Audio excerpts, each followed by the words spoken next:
ઊંઝાના વિશોળ ગામના ખેડૂતોમાં ખુશીનો માહોલ જોવા મળી રહ્યો છે।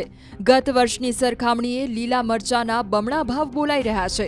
ઉલ્લેખનીય છે કે ગત વર્ષે 20 કિલો મરચાના ભાવ 500 થી 550 હતા, જ્યારે આ વર્ષે 800 થી 1000 રૂપિયા ભાવ બોલાઈ રહ્યો છે।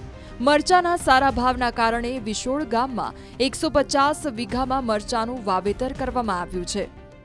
મુએ 3 વીઘા અને ગામમાં 150 વીઘા જેવા છે વિશોળમાં। શું કહેશો આ વખતે મરચાનો ભાવ કેવો છે અને ગત વર્ષે કેવો ભાવ હતો? મરચાનો ગત વર્ષ કરતાં આ વર્ષે સારો ભાવ છે।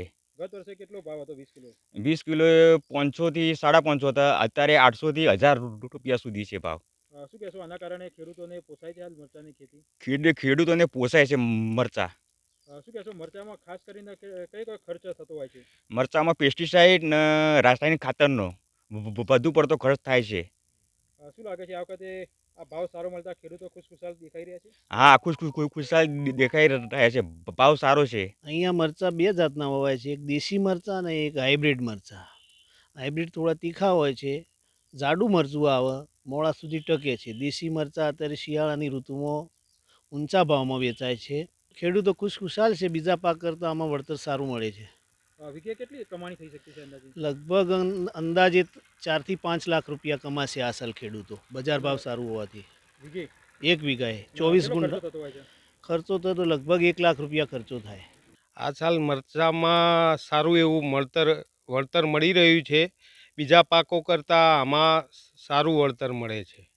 અમારા ગામમાં લગભગ મરચાંની ખેતી હવે થોડી વધારે પ્રમાણમાં થવા માંડી છે। અમારા મરચાં આજુબાજુ બધા જાય, ડીસા, વિસનગર, પાલનપુર, પૂના, બીજા આઉટ સ્ટેટમાં પણ અમારા મરચાંનું એક્સપોર્ટ થાય છે અને મરચાંની ખેતીમાં બીજા પાકો કરતો અમને સારું મળે છે।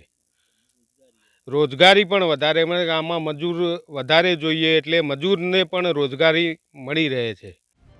ઉલ્લેખનીય છે કે વિશોળમાં બે પ્રકારના મરચાનું વાવેતર કરવામાં આવે છે, એક તો દેશી અને બીજા હાઇબ્રિડ મરચા, જેમાં હાઇબ્રિડ મરચા તીખા અને વધુ સમય સુધી ટકી રહે છે, જ્યારે દેશી મરચાનો ભાવ શિયાળામાં વધુ જોવા મળે છે।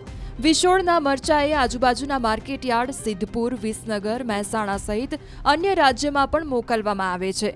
ચાલુ વર્ષે વિશોળ ગામના ખેડૂતો વીઘે 4 લાખ રૂપિયા કમાય તેવી આશા વ્યક્ત કરી રહ્યા છે।